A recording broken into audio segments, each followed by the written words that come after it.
ekigambo kulika nakyogedde nga ntandika nkyeddamu buuze nti ekyo tebakikozesa ku muntu ava Makka. Kulika bakikozesa ku muntu ava Kampala oyise mu mabira ne bavuga emmoroka mpaka n'otuuka nga tekoze kamenje. Islamic Media. Islamic Media. Islamic Media.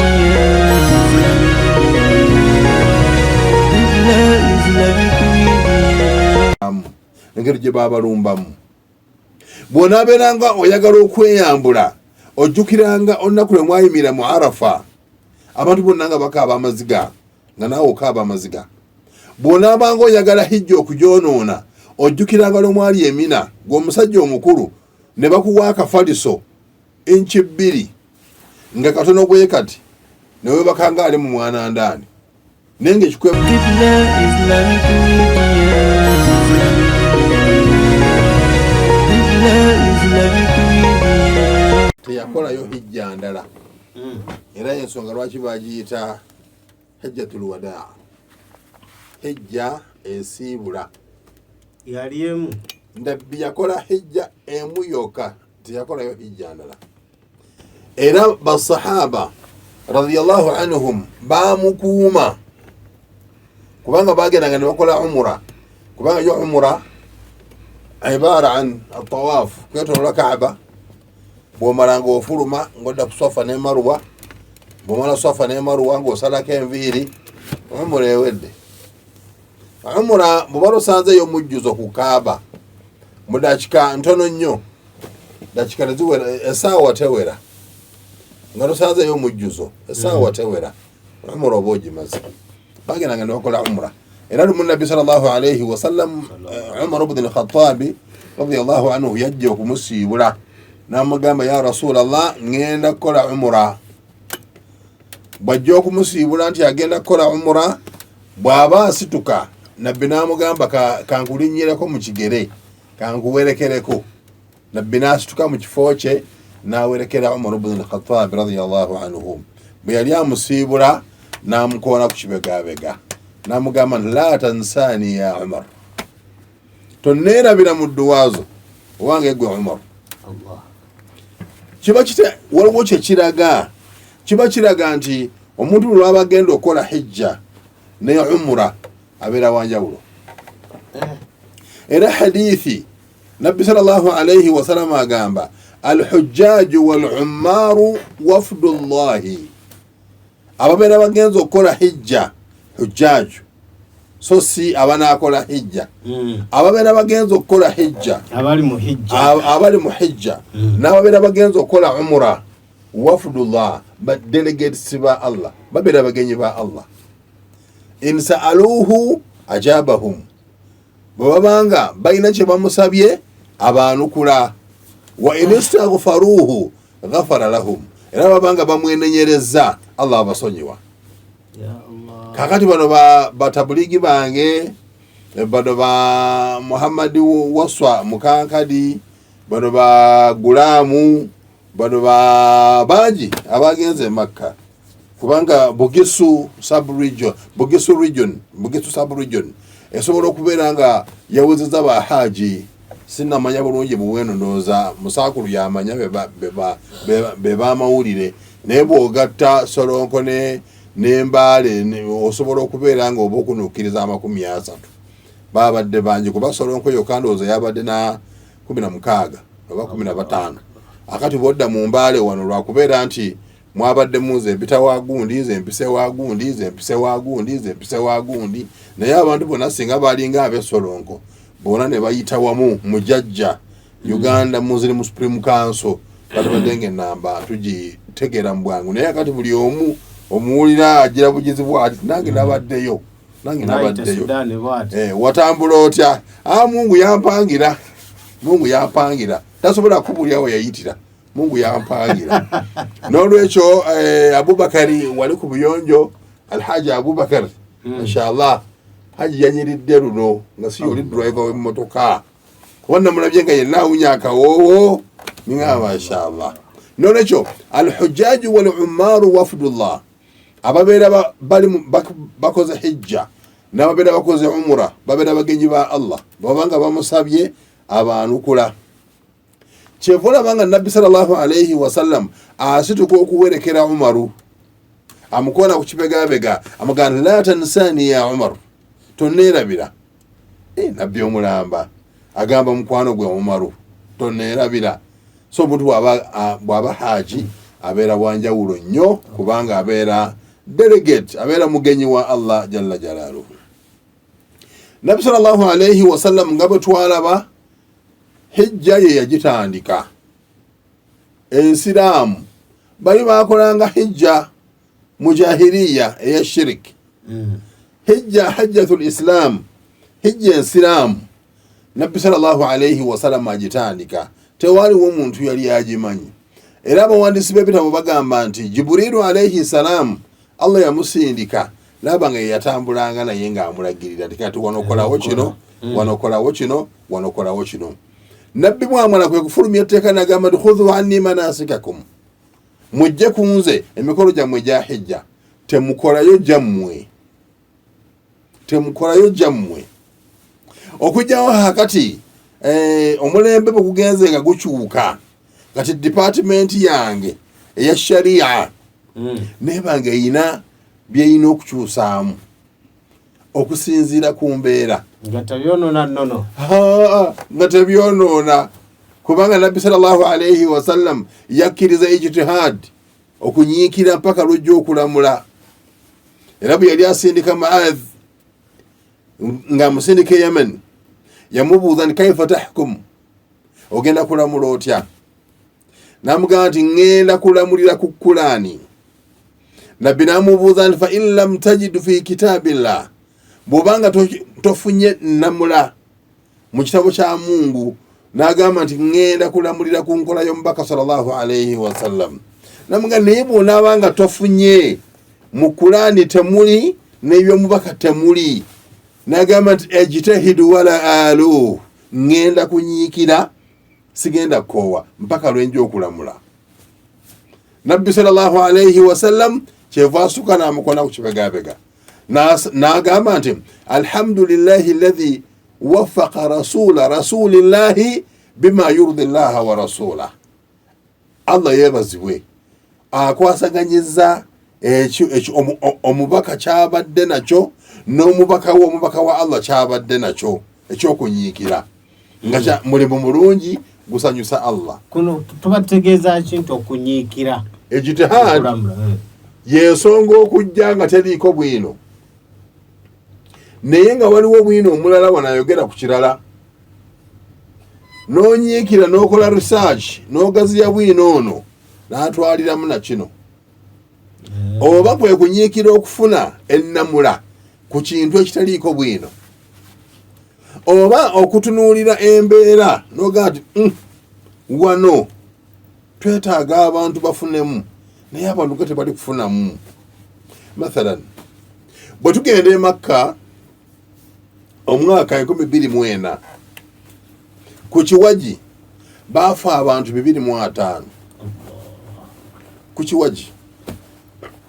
Era bwe tubanga tusembedde okutuuka wooyitira ku Kiwaji ng'onookuba ekyawansi ffe nga twambuka okugenda okukuba ekyawaggulu ebizindaalo ne girangirira bannange narju min alhujjaj bannange bahaji temweyongerayo tufunye obuzibu abantu banyigagana wansi awo 205 ne balipootinga ewa Allah jalla jalaaluhu 204 abamanyi ne batuula bagati bannange ekiwaji era buli eyali ava e Makka twabagamba nga tikulika ekiwaji ku Kiwaji kwali kufa na kuwona.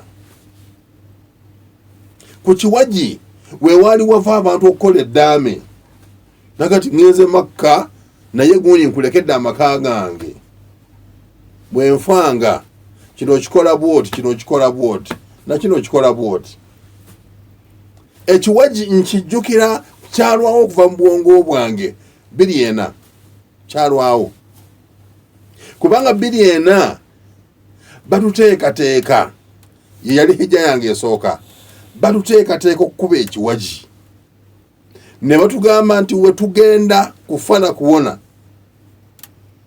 ne batugamba nti ekiwagi kino waliwo okusindikagana, enkutu ndi bwegwa tokutama gironda, bw'onookuta mu gironda owedde bagenda kulinyira wansi awo osisinkana mu nguwo. Njagala okubategeeza nti twatambula nga bagenda batulaga nti ekiwagi kye tugenda okukuba kiri wali, kubanga ekiwagi biwagi biri bisatu, ekisooka okiyitako, ekyokubiri n'okiyitako n'okuba ekisembayo olunaku lwayidi okuba kimu, kati enkeera waalwo noloka okuba ebisatu, naye n'olaba ebigere nga bitandika okuzitowa, naye nga bakusindika obugere buno nga babulinnya.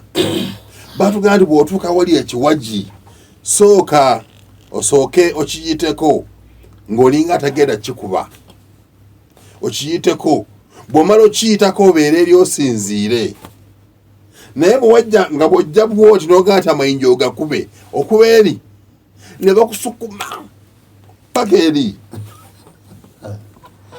Omuntu aba mungi. Allahu akbar walillahi alhamdu. Yavaako ebyo byonna. Njagala okutegeeza ndi musajja we nakolera hijja esooka, nali musajja w'amaanyi nga nsobola okugira ati ninjiwa abantu basatu mu maaso, ninjira ati ninjiwa babiri emabega. Naye Hajati Sharifu Saabakaaki yansooka okukuba amayinja ge n'agamalawo, nga nze Kanyama sinnakuba gaye kumalayo. Nolwekyo hijja ndi ku kigambo kunyiikira. Bwe batuula mu lukiiko ne bagamba nti kati abantu nga bafudde, twebaza Allah nti mubaatuula mwalimu mufti wa Uganda Sheikh Shaban Ramadan Mubajje Biryena bamuyita mu meeting bukubirire ne batuula. Bwe batuula ne bakkaanya empaji evwewo, kubanga mwe bahaja abakadda empaji eyo temwagirabyeko, empaji baagijjawo ne bazaawo ekisenge. Empaji yali fuuti 2 ku 2 nga yenkana bweti, olina okukuba ejjinja ekintu bwe kiti ogenda bisimillahi Allahu akbar, ogenda okuba yes, ogenda okuba bwati akayinja kayita wali ng'omanya ati awo nkuteweerere. Olina okubamenya 7. Naye kati essaawa eno baabigonza, era twagenda okuddayo omwaka ogwaddako 2005, tugenda okuddayo tusanga ekisenge bakijje, empaji bagijjeewo bataddewo kisenge. Era 2005 tewali muntu yafiira ku kiwagi, nga n'obudde babukyusiza, kubanga 2005 nzijukira bannayuganda ekiwagi kyaffe twakikuba ssaawa 9 ogw'ekiro. Naye ng'ate sunna y'omubaka yabeeranga e Muzdalifa ne yeebaka n'asaala fajiri n'akola adhikaari n'alonda obuyinja n'alyoka atambula okugenda okuba ekiwagi. Eyo ye sunna y'omubaka sallallahu alayhi wasallam. So bw'oba oyagala okukola hijja y'omubaka weebake Muzdalifa, osalireyo fajiri, obudde buke, olonde obuyinja, olyoka otambula okugenda Emina okuba ekiwagi. 2004 twali ku nnono yennyini, twalina omugenzi agisegujja Ali Boto, Masa Musa n'abalala, Allah abasaasira abaafa. Twasula e Muzdalifa nga tewali yadde kantu, nga musenyu okunganya bwoti n'ofuna piro ku musenyu n'osaako omutwe paka obudde ne bukya. Piro nga ya musenyu. Yes. Kati bwe tumaliriza ne tugenda tukuba ekiwagi ekyo kyaliko enduulu. 2005 baatunona ku 9, obudde tebunnakya. Awo tewali luyimaani awo ta suna y'omubaka obudde bumala kukya, sijja kgenda kabuke ndyoke ngende ewaani. Awo musululu moja mwena mwina kutambula.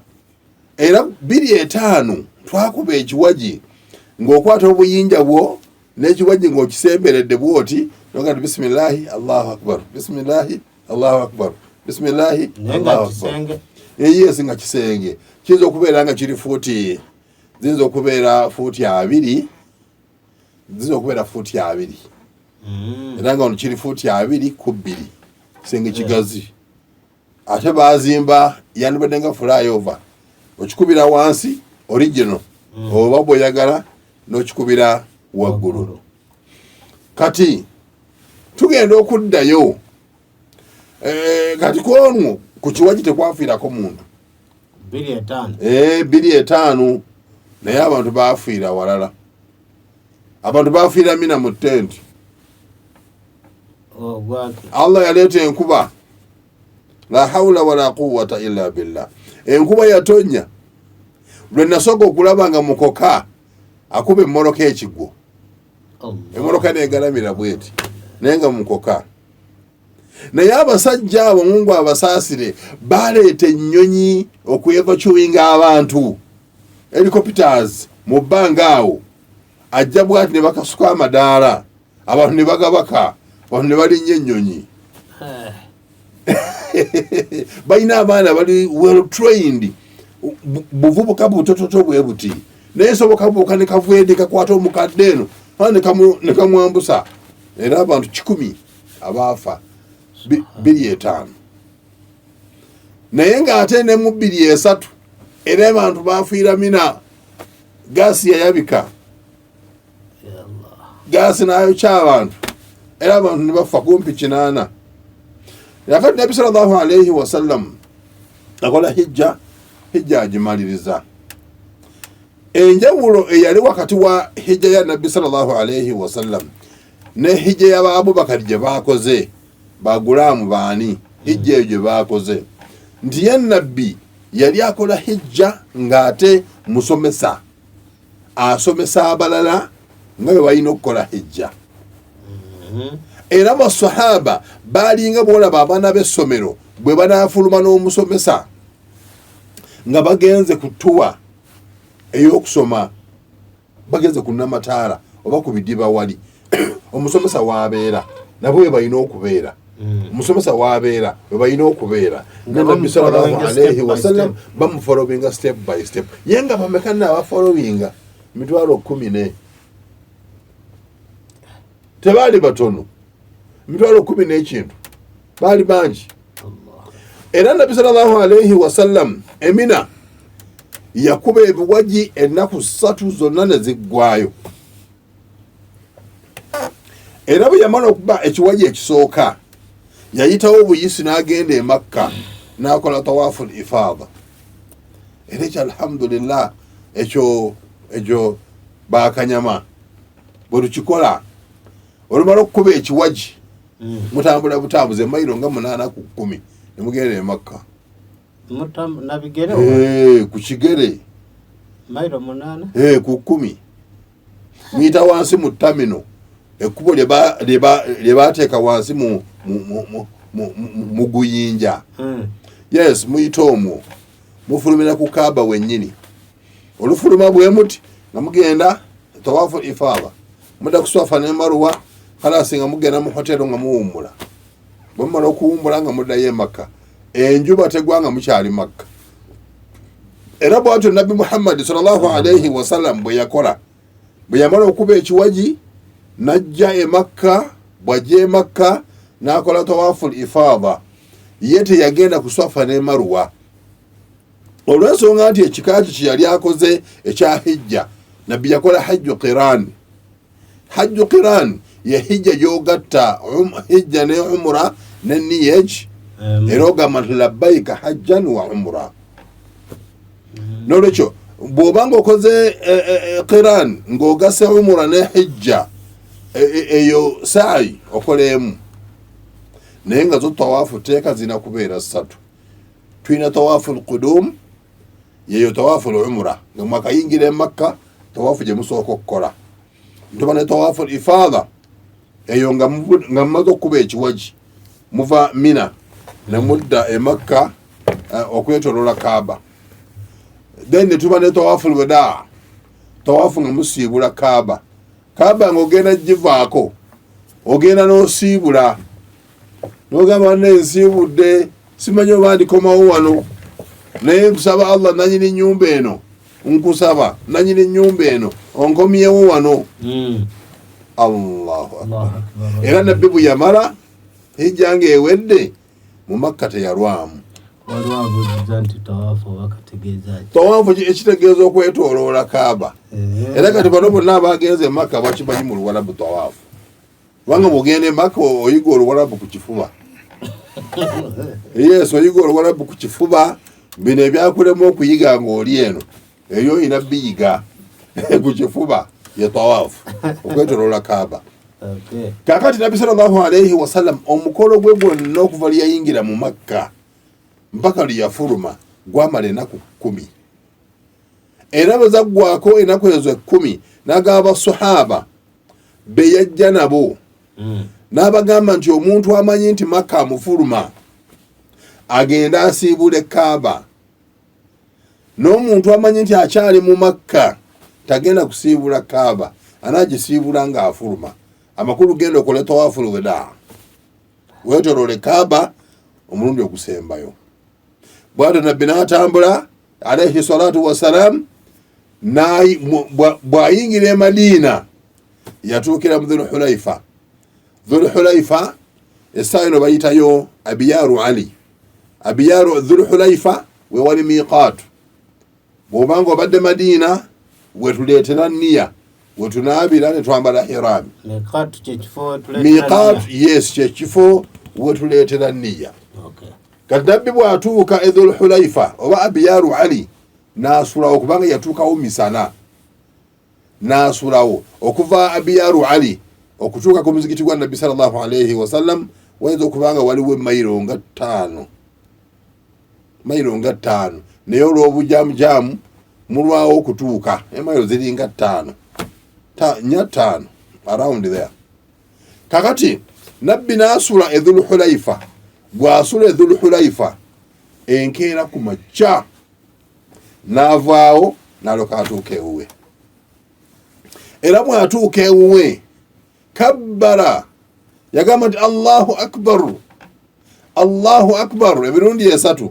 Bwe yamala n'agamba nti la ilaha illa Allah wahdahu la sharika lah lahu almulk wa lahu alhamd yuhyi wa yumiit wa huwa ala kulli shay'in qadir. Bwe yamala n'ayongerako la ilaha illa Allah sadaqa wa'da wa nasara abda wa a'azza junda wa hazama al-ahzaba wahda. Bwe yamala n'ayongerako edduwa egamba nti taibuna li rabbina hamidun. Kakati Nabbi w'amaliza okusoma edduwa ezo zonna nga bali mu ssanyu amaze okukola hijja agenda kutuulamuko awummulemu. Naye ekyembi nti teyawummula nnyo kuba yalina tasiki. Yagenda okugenda e Makka ng'ataza ogipulaaninga kubanga eggye ly'Abaroma baali beetegeka bajje balumbe Madiina. Kati Nabbi sallallahu alayhi wa sallam agenda okufuluma okugenda okukola hijja ng'ekyo atandise okugitegeka.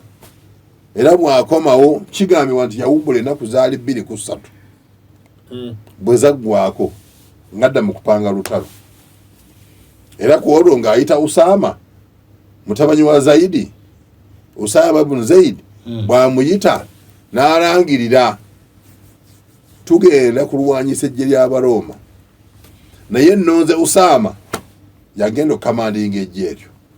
Yeeno Usaama gwe balonda ng'alina emyaka 15. Nabbi sallallahu alayhi wa sallam tolowooza nti musajja mukulu ye yasooka okwesaba akadogo. Nabbi sallallahu alayhi wa sallam alonda kadogo Usaama mutabani wa Zaid okamandinga eggye egenda okuba Abaroma. N'aleka abasajja abakugu kubanga waliwo omusajja gwe bayita Umar ibn al-Khattabi radiyallahu anhu. Yali musajja mukugu ebyokulwana ng'abitegeera bulungi. Waliwo omusajja gwe baali bayita Khalid ibn al-Walid. Yali musajja mulwanyi ng'ebyokulwana abitegeera bulungi. Waliwo omusajja gwe baali bayita Baaji Sharahabil Amr ibn al-As. Bonna baali basajja balwanyi. Naye abo yabaleka n'aleeta kadogo Usaama ibn Zaid radiyallahu anhuma nagati gwe nkuwadde bwa kamanda tandika okuteekateeka ejje njagala okutegeeza nti baateekateeka ejje ne ligenda era lyakomawo nga liwangudde naye ng'ejje eryo ligenda okugenda nga nabbi sallallahu alaihi wasallam afudde era ku birimu Abubakar gye yatandikirako okukola kuteeka mu nkola ejje nabbi lyaleseewo ng'alitegese okugenda okulwanyisa Roman Empire. Roman Empire yalina ejje Allahu Akbar katukuuma akadde ka Roman Empire sitwagala saawa eno mukwano gwange owawali mu gundi mu Kasanvu yani amuza bataano saagala ategeere mangu Roman Empire ne gundi akati awo tugira tumupakinga kaawo atukuume yeyongera okugula amanda n'okusasula yaka. Twagala okubeera nga tuyozaayoza bahaji baffe tubasaba bakuume hijja buli lwokola hijja okyuka kubanga hijja eno ekukuba n'ekufuula omuntu ow'enjawulo bwebanga obadde n'empaka empaka zikendeera bw'oba obadde mwaka ow'enzi zipwogisiba bw'oba obadde onjakula ebintu by'abantu okyuka n'obeera muntu wanjawulo. Hijja okumanya ekuba eyinza n'okukujja kwambala essaati n'ekuza ku kkanzu kuba lumu nabuuza omugenzi Haji Ali Boto konzo waaye tootere kubeera imamu wa Masjidi Nuuru ng'essaawa yonna mu makanzu n'agata hijja yankuba nendagira nyambale amakanzu essaawa eno Haji Maasa Musa bw'omubuuza ekyambalo kyasinga okwagala kanzu. Abajo kati bahaji baffe hijja balina okuzikuuma. Hijja wagiramye nti watambuza ebigere n'ova Muzdalifa omusana gwabadde mungi n'obonaabona n'olya omuceere n'obonaabona kwegamba n'okomawo nga wenna okolola olina senyiga tolaba nti wakooye naye olina okukuuma hijja. Era hijja bw'enaaba ekulemye okukuuma okoze roosi. Hijja esooka bagiyita hajjatul Islam, ye hijja y'obusiraamu eyo. Hijja ezisigadde sunna. Hijja y'obusiraamu bw'efa oba okoze roosi nnene eya sunna teyinza kulipuleesinga ya farda. Nabbi sallallahu alayhi wasallam yagamba hijja alhajju marra, hijja ekolebwa omulundi ogwo. Faman zaada fatatawwu'un, kati anaaba yeeyongedde n'akola emirundi mingi egyo emirundi ginaaba sunna. Nolwekyo hijja eno balwane nnyo nga bwe basobola babeere nga bagikuuma naye nga mu kugikuuma kubeera kumpi nnyo ne Allah byayagala. Beera ku muzikiti buli swala, beera mu ddalasa, beera mu semina. Mukyala yambala nga bwe walabye abakyala nga bambala bw'oba oyambala. Twagala buli kaseera w'onoobeeranga obeere ng'olowooza olunaku lwe wayimirira Uhudi nga bugenza okulambula bakulaga basahaba we baali balwanira, basahaba engeri gye baafaamu, engeri gye baabalumbamu. Bw'onaabeeranga oyagala okweyambula ojjukiranga olunaku lwe mwayimirira mu Arafa abantu bonna nga bakaaba amaziga nga naawe okaaba amaziga. Bw'onaabanga oyagala hijja okugyonoona ojjukiranga lwe mwali Emina ng'omusajja omukulu ne bakuwa akafaliso inchi 2 nga katono bwe kati ne weebakanga ali mu mwanandaani naye ng'ekikwebasa bw'ojongolese bazongote wakati oli ofulumye ogenze mu safaari ya Allah. Kati bw'obanga oyagala hijja okugyonoona ojjukiranga embeera eyo n'ogamba nti nedda kino kaŋŋume siikikole, kubanga buli lw'okola ensobi bw'oba tonnakola nsobi obeera haji wa kitundu, naye olukola ensobi bw'oti ng'obeera haji omulamba. Akati weewale okubeera haji omulamba oba hajjati omulamba. Hajjati omulamba n'ayambala bw'ati, haji omulamba n'andyazaamaanya, haji omulamba n'akola bw'ati. Akati bw'obeera haji omulamba, bw'obeera haji beera haji ow'ekitundu, beera hajjati ow'ekitundu, weegendereza okubeera omulamba. mu nsobi ze tukola waliwo ensobi ezikolebwa mbu lwakuba abantu babeera basanyuse nnyo. Bwe mutuuka ku kisaawe kuliko emaka abeeranga kuliko emaka, abasajja bagwa abakazi mu bifuba n'abakazi abatali baabwe n'abakazi nabo ne bagwa abasajja mu kifuba. N'ogamba ya Rabbi, Mungu obuzibu bwa bw'amaanyi, oyagala avweri kuliko emaka nga gwa mu kifuba. Bagamba banne ate ono obaani ya Rabbi, naye ng'akugudde mu kifuba tomutegedde. Ekigambo kulika nakyogedde nga ntandika nkyeddamu buze nti ekyo tebakikozesa ku muntu ava Makka. Kulika bakikozesa ku muntu ava Kampala oyise mu mabira ne bavuga emmoloka mpaka n'otuuka nga tekoze kamenje. Kulika ekkubo. Naye Makka tuva awantu we tusinga okwagala tuva awantu aw'ebbeeyi, tuva awantu awalungi awali masijidi ng'eswaleemu emitwalo 10. Okomyewo wano ku swaleemu ofuna 27. Nolwekyo abava e Makka tebabakulisa. Tebabakulisa. Omuntu ava e Makka kyewandibadde omusabira, wandibadde omusabira ndi hajjan mabruura wa sa'iyan mashkuura wa dhanban maghfuura. Allah akuwe hajjan mabruura, akuwe hijja etali mu nsobi, wa sa'iyan mashkuura, era Allah akuwe okutawaana kwonna kwe watawaanye, Allah akusiime. Okutawaana kwonna kwe watawaanye, Allah akusiime. Wa dhanban maghfuura, n'ebyonoono byonna bye wabadde nabyo Allah abikusonyiwe. Edduwa eyo ya mulembe nnyo gy'osabira haja avudde e Makka. Era bw'ogende wa haja avudde e Makka mugende haji tuwe edduwa, kubanga omuntu oyo wanjawulo. Haji wa abantu edduwa, si tteeka nti edduwa ebeere ya Luwarabu. Abantu bawe edduwa mu lugisu. Tabuliigi wange Allah agusaasire ng'oli ku mbeera ensiraamu, tova ku busiraamu yadde akatono n'abantu banyumize. Nayagadde haji omukuba haji be nalambudde nga buli ajja amugamba nti atayagala kusinza Katonda lekayo. Allah alina abaddu be abamusinza. Nagati mpulira omutima guno gujjudde. Mungu teyeetaga gayaalira, bali abasajja basinza Katonda. Twagenda e Makka mu 2000 hijja ezimu nze erabira emyaka. Twagenda ne hajjati omu, hajjati Faziira. Hajjati Faziira bwe tutuuka e Makka yatunuulira omwana mu Indonesia ng'asoma Quran. Actually si mwana, yali mukyala mukulu.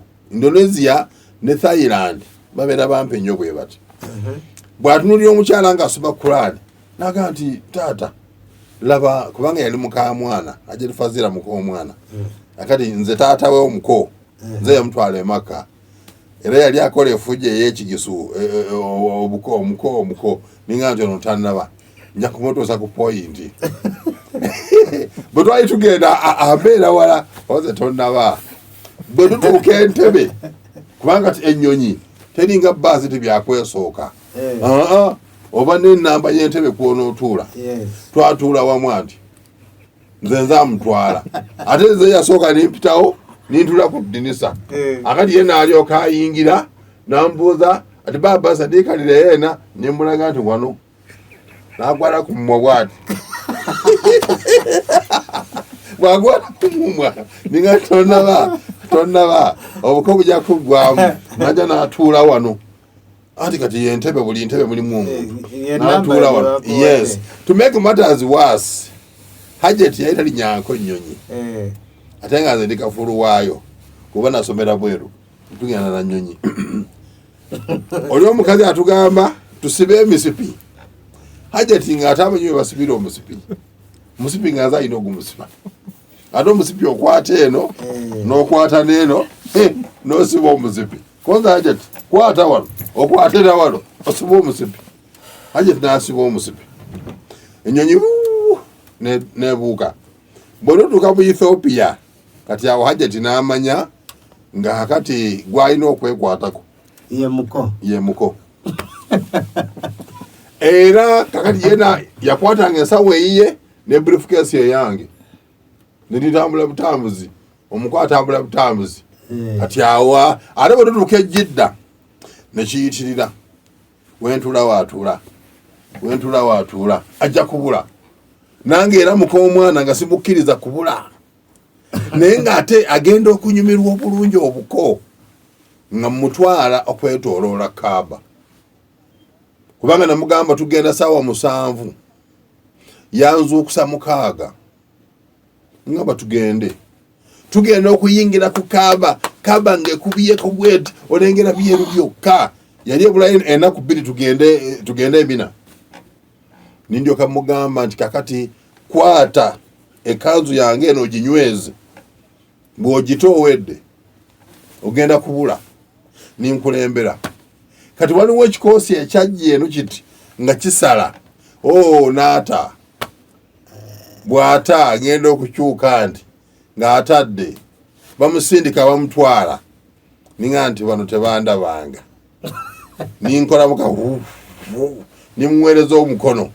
agukwata ningukwata bwenti nimusika omuko bwe musika kati nimuza mu maaso ku kifuba basi mugandi kati nza kulaga abo okugenda kwata wano nga mutadde ku kifuba nga bebi ntwetoloola Kaaba tuba twaketoloolako emirundi 5 ne baziina fajiri ne bakima neswala nimugamba tovaawo saalira wano ku Kaaba wennyini nga bagamba abakyala bagenda eri waze gwabwe tobanyega gwesirika twasaala naye wano tamba kumbi ku lubirizi abeera wano naga taata obusiraamu kubaza obusiraamu gwe biveeko wano bw'onoova wano ogenda kubula bwe twamala nga tawaafu ewedde tugenda kuswafa n'emarwa ntugimaliriza n'atuulanga yenna amagulu gamuluma nanga ntaata kati tumaliriza koze tumaze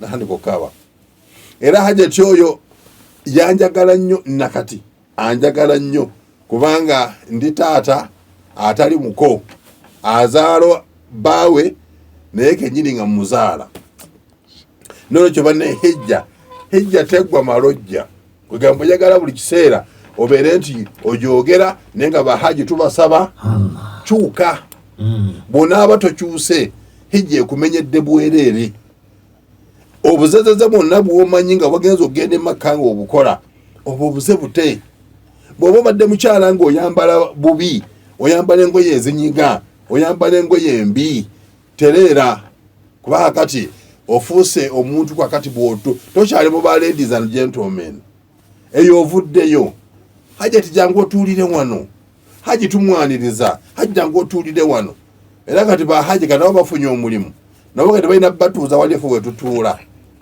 balyoke batunyige wali wetutuula lwaki bagenze Makka erimu ba ladies and gentlemen bavuddeyo kati bantu balinya amadaala bali ku high table kakati nolwekyo bahaji nga mmaliriza ebigambo byange bw'obanga ovudde Makka sitteeka nti okole shukuru era haja avudde Makka togenda kwewola nti kuba oyagala kupangisa mataali oyagala kusala nte oyagala ekika kyonna okikuŋŋaanyizaawo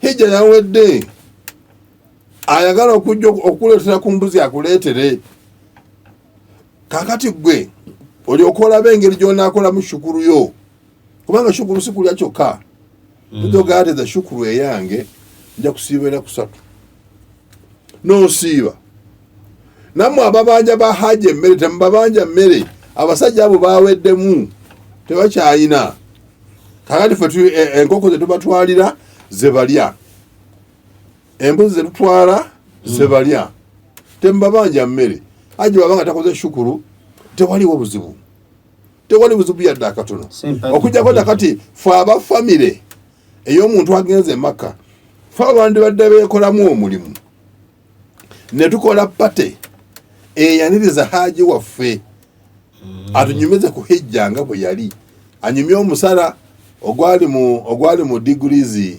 5 nga tagubeerangamu anyumye ennyonyi bw'eba esimbula amatu gafa natuuka ejjedda nga siwulira abantu banyumirwe emboozi naye kati musajja wattu mumutadde ku nninga akole shukuru kakati ate shukuru tebakola meeting ya kutambuza budget budget nalabyeko budget haja omu yagirese ewange eyo budget kuliko ensawo 4 ez'omuceere mugati haji ani yakugambye nti buli avuye maka afumbe emmere gwe ddira embuzi gye bakuleeteddeyo sala tuyitenze musakulu kabegi baani abantu nga 10 oba 15 ffe tutuulaawo tulye ennyama yaffe nafe tulina edduwa tulombe edduwa awo basi tugende naye kati haji agenda kwewola akole shukuru ate kati ku shukuru nfa kyokwebaza Mungu kati ate bagenda kusabira bafu tebijja kukwatagana n'olwekyo baseruganda bahaji tubayozaayoza oli bwakugamba nti kulika emakka mugende nti eri tebakulikayo eri tuwulira enyiike okubeera nga twavuddeyo noyo ajja kumanya nti omusajja ono gye yavudde ayagalayo naye nga banange mwenna tubaagala tabuliigi tukwagala webalekola hijja honorable Nathani nandala mafaabi nsaba Allah musiramule akoze omulimu mulungi banne tusaasira abali bagenda emakka ne batagenda abeebutewu banne tubasaasira Allah bwatyo bwe yagera Allah yali ageze nga temuugende singa yali ageze temujja kgenda mwandigenze njagala ebutewu abeebutewu bali 11 bonna pastor be yali awadde tiketi ejja bagende emakka bonna tebagenda naye nga abantu abasigala batugande baali 15 mwalimu abasupreme abaffe ndoza baali 6 naye Seeka Shuuyo tumwebaza yalwana nnyo era abataano ne bakola hijja omu yekka mu Supreme Council yes omwana so Sheikh Ali Shuuyo tumwebaza alipresentize bulungi Uganda Muslim Supreme Council era nabadde ngamba haja omu konzo zino pokopoko ze bakolanga edda nakati omanya abantu basuza abantu wala naye kati ekibiina kino kigenda kusuza kumpi ova bwoti woosula ng'osala bwoti oli ku haramu baba kulimba kuba kati essaawa eno bannayuganda bonna basula wamu Madiina musula wamu Makka ne musula wamu Mina musula wamu mu Arafa ng'awo osangawo tenti ez'enjawulo Supreme Council n'egundi bali mu tenti eno abamuzata nazase n'egundi bali muli abejjinya n'egundi bali muli ninjagala obategeeza Sheikh Ali Shuuyo ye mukulu wa tents Mina ne mu Arafa bo bannayuganda gwe balonda ye representative waffe era Sheikh Ali bw'atuuka Makka ababulako n'agenda mu kuteekateeka tents abantu ze banaatuulamu omwana waffe wano ow'embaale Sheikh Ali Shuuyo yazzeemu nate n'amenya likodi ye kubanga batoola $1 1,000 ez'okusala ez'okugula ekisolo bwe twaliyo 2014 twazimuwa n'agula n'atulizaako balance bwe twaddayo omwaka ogwaddako ate n'azigula n'atuddizaako ne balance na luno era bwe yaguze ezasigadde abo bahajugulamu abo n'abalala era yakomyewo n'abaddiza balance n'ekibiina ekirala kimu kyesijja kwogera abasigadde balance w'abasaabaze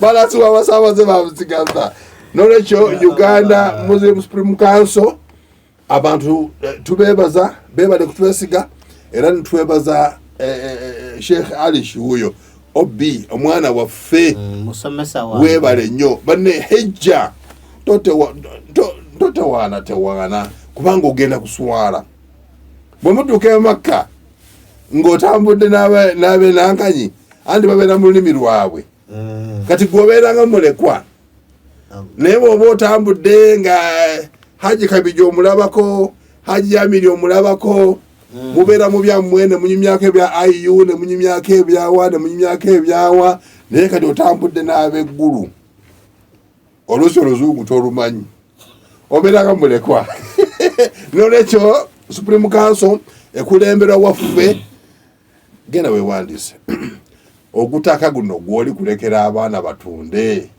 bavuge pikipiki salako poloti zo 2 tunda emiliyoni aga genda emaka abaana balekera ebyabwe naye ogutaka guli awo toyagala kutundako ofe nga tokoze hijja ebaloosi nnene abantu balowooza nti okubeera omugagga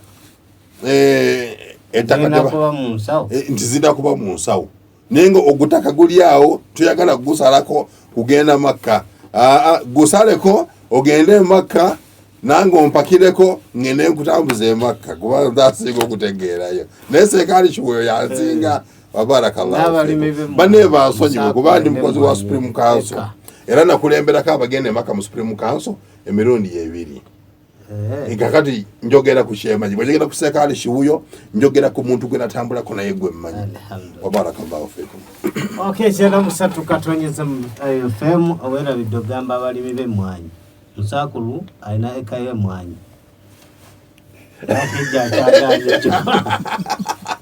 Musakulu butoza akumala kuwasa mukazente akende Makka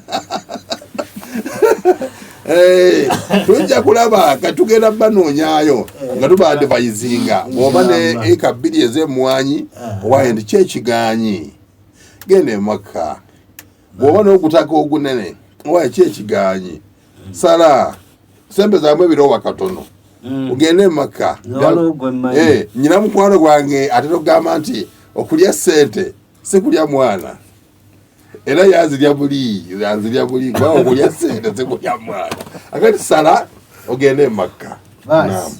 Kyera busatu katonyezemu IFM satu olujja biidhinihi taala nga tuzzeeyo we twali tukomye insha Allah taala abantu beyongera okumanya ebyafaayo Bakka sallallahu alayhi wa sallam. Wassalamu alaikum wa rahmatullahi wa barakatuh. Wa alaikum assalam wa rahmatullahi wa barakatuh. Mulizo mulungi webali nyobeli eddala okubanga weekumidde ku mukutu okuva we twatandikidde musule bulungi mweraba. Islamic